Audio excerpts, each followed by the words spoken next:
welcome back to another episode of the Black Girls Chatroom, brought to you by Inside a Black Girl's Mind.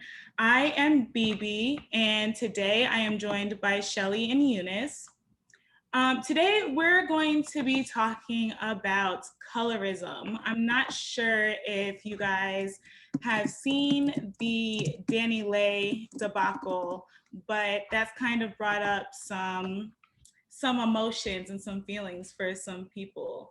So I think the best way we can do this is to kind of just go through kind of what was in our minds about it when we first saw it. So for me, I was immediately thinking about what is colorism, because that's my point of research. So Shelly and Eunice, why don't you go ahead and give me your definitions, and then we'll kind of compare and see what that's like.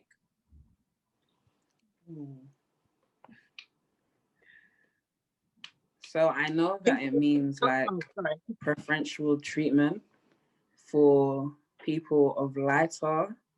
I believe so. Yeah, I think it's preferential treatment of people of lighter skin tones, and it's typically between like races within the race. So the only thing I can think of like to like kind of clearly elaborate my thought is like that brown paper bag. Oh yeah. Idea that, oh, if you're lighter than this shade, that you're like more beautiful, you're more likely to get like, or you have like certain privileges that people who are darker don't necessarily have. Right. Yeah, I agree. Yeah, I agree with what Eunice said. I think it's the colorism to me is the imbalance of Black women. To me, it's like Eunice said, the treatment of lighter shades to darker shades. You know, it brings me back to, you know, thinking about slavery, in fact, where, you know, that the different treatment is dependent on the shade of brown you are.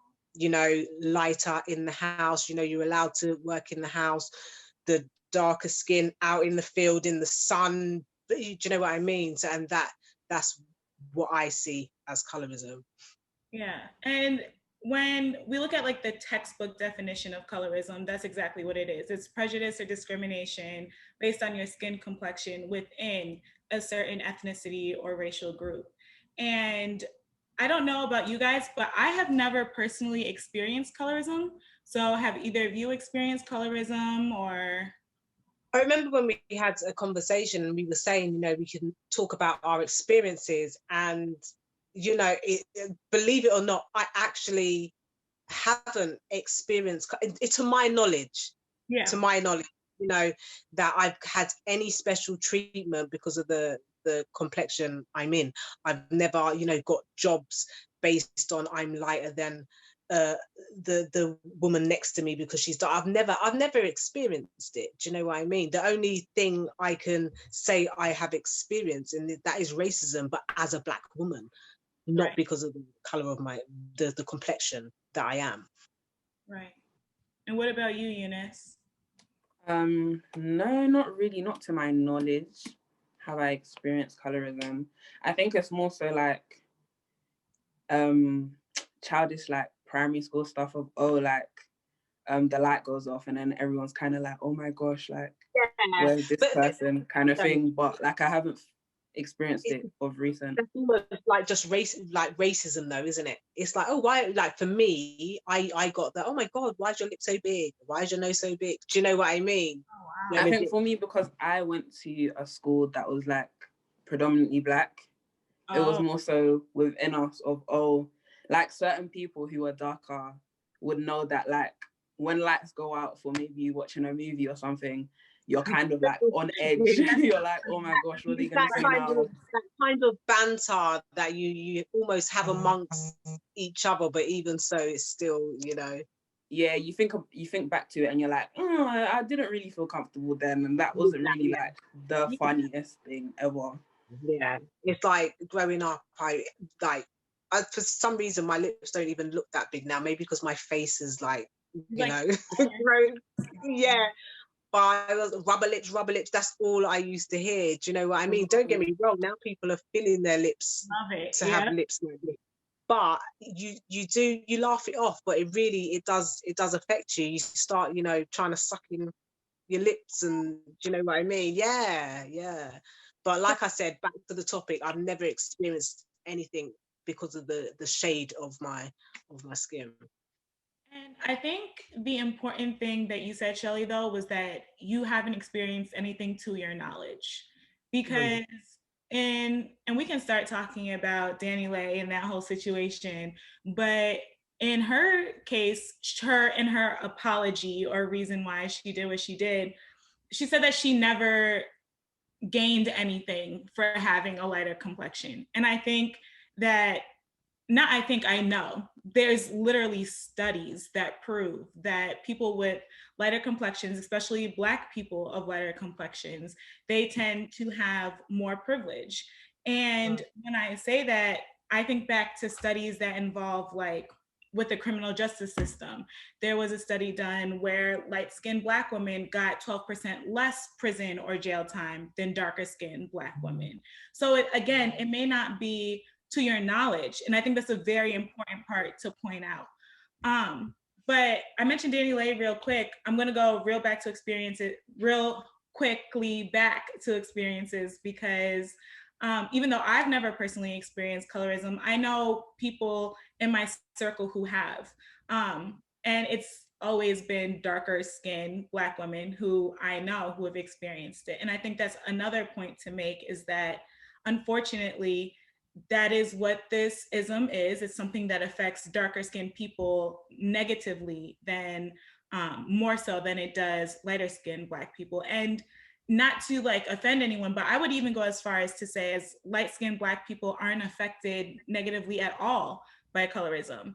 By racism, absolutely. There is no questioning that. But I would say that colorism doesn't affect light skinned people negatively. And Shelley, like, obviously you're a light-skinned Black woman. Like, how do you feel about me saying that? Well, everyone's experiences are different and everyone's opinions are going to be different. Do you see what I mean? Like I said, I haven't directly been abused, or do you know what I mean? Attacked. Yeah. My friends are, a lot of them are dark skin, they're beautiful. Do you know what I mean? They have no problem, getting fantastic jobs. They have partners. Do you know what I mean? So right. I've never been in that circle thinking, oh my gosh, well, I'm privileged at all, Yeah. But I have grown hearing, light skin people, they can't cook, they can't clean, they don't know how to, you grow hearing these kind of things. Do you see what I'm saying?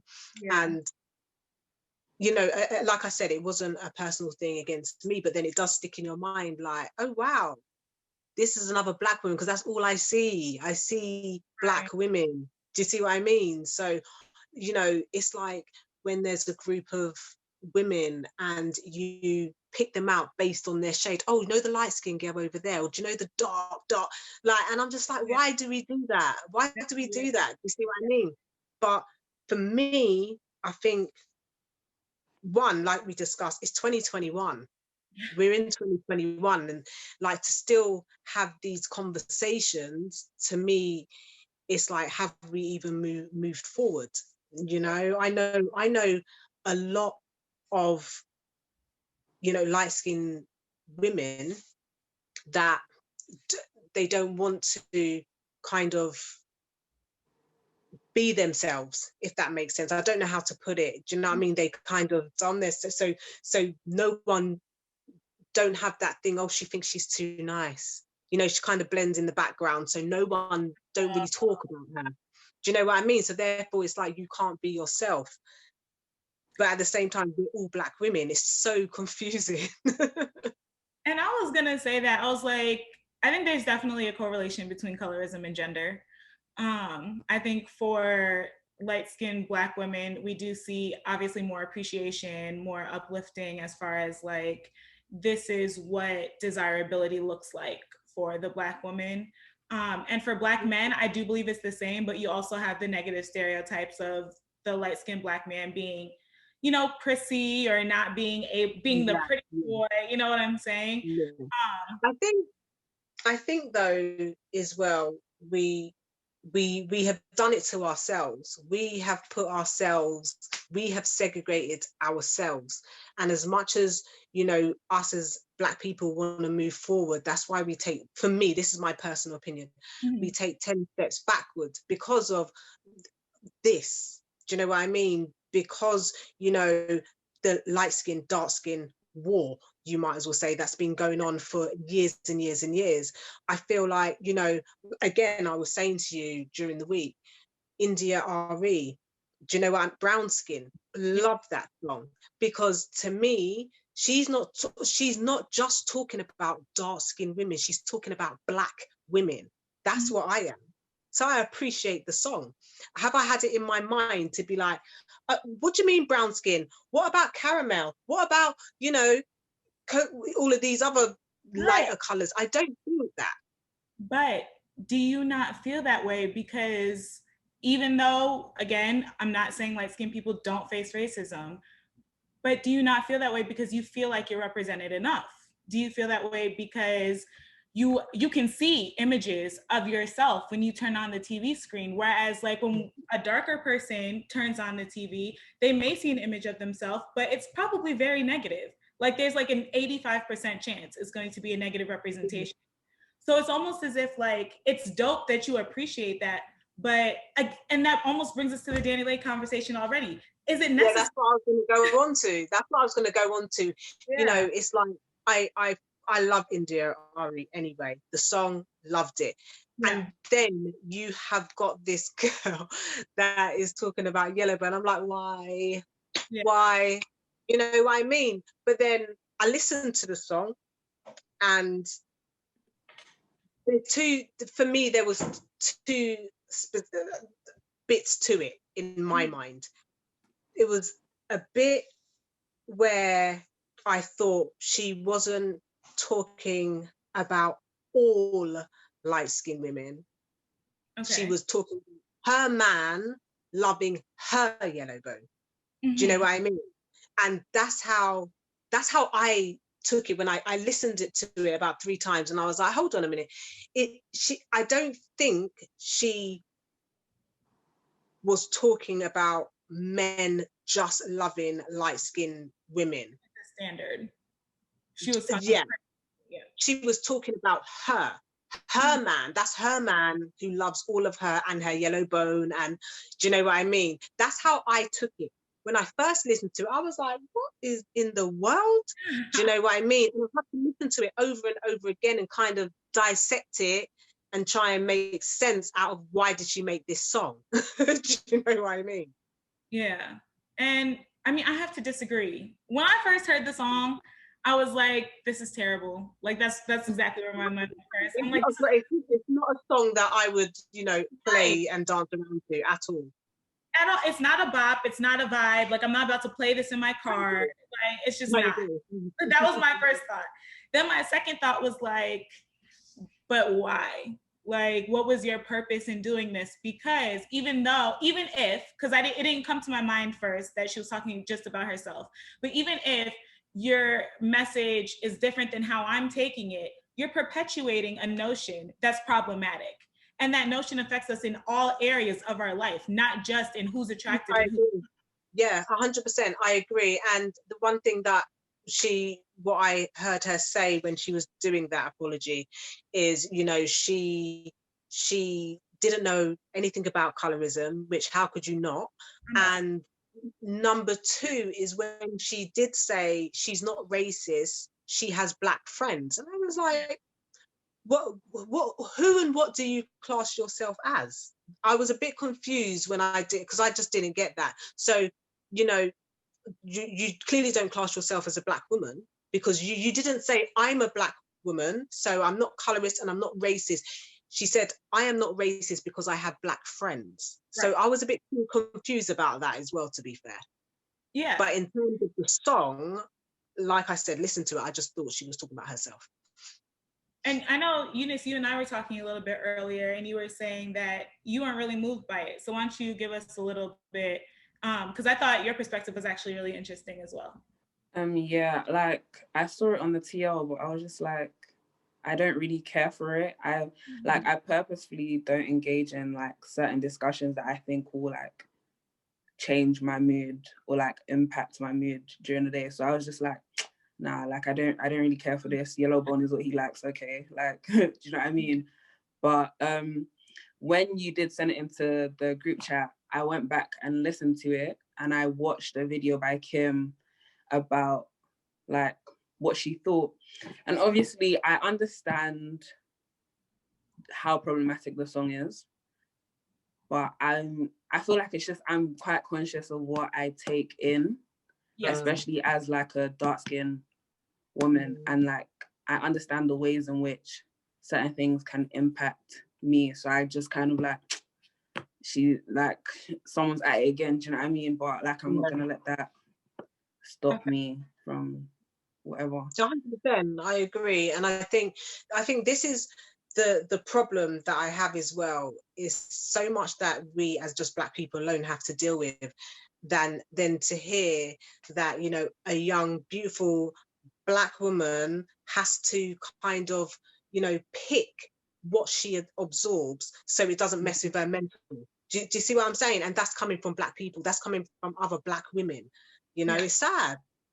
And I think for me personally, like I was telling Eunice earlier, like I was scrolling and I saw it and I was like, oh, all right, bet. And I just unfollowed her on Instagram. Like I don't need anything else to do with you, because I have been a fan of hers before. Like I've listened to music, but like if that's the case, I don't need to consume your material, and I definitely don't need to support you. So I never knew anything about Dani Leigh. The only tune I listened to was her and Chris Brown, because that's Chris Brown is just Chris Brown. So every tune he drops is a banger. So that's the only song I have ever heard of her. I didn't even, I don't know, she didn't fascinate me in the music video for me to even go on YouTube to search who she is. Do you know what I mean? I'm just interested in Chris Brown. Do you see what I'm saying? And you guys brought up the video that Kimberly did on For Harriet. And in that, she was like, how can we cancel you when we don't even know you? And I was like, but that's true, because like I knew who she was, but a lot of other people that I know did not know who she was. So it's kind of like, how does she have this much?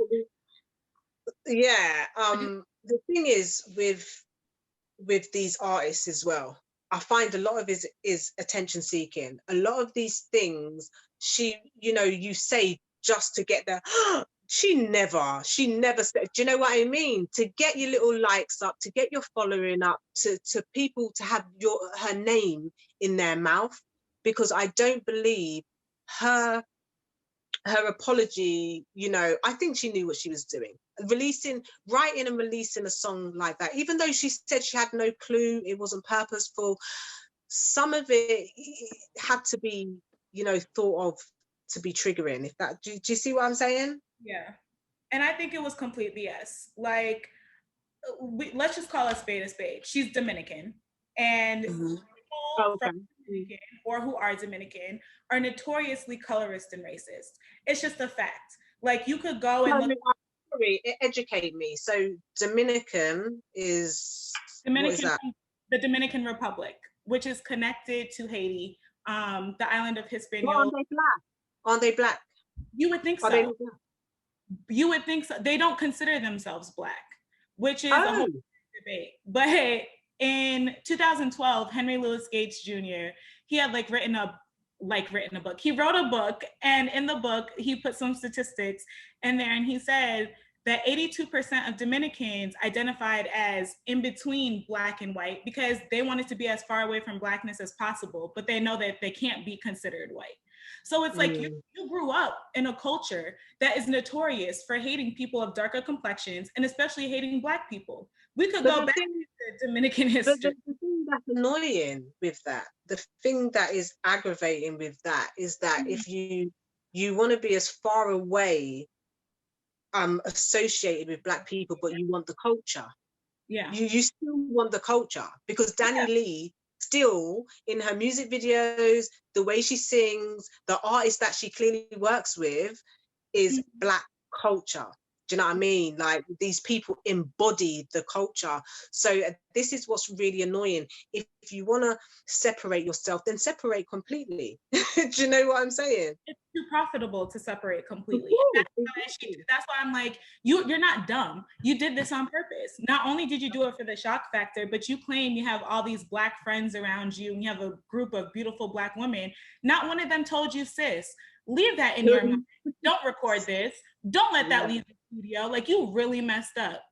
Yeah. All these Black friends you got around you, you're not using them for the sake of friendship, because that would be friendship. Is me telling you, you know what, that doesn't look right, don't do it. You're using me to steal my culture and to profit off of it. Just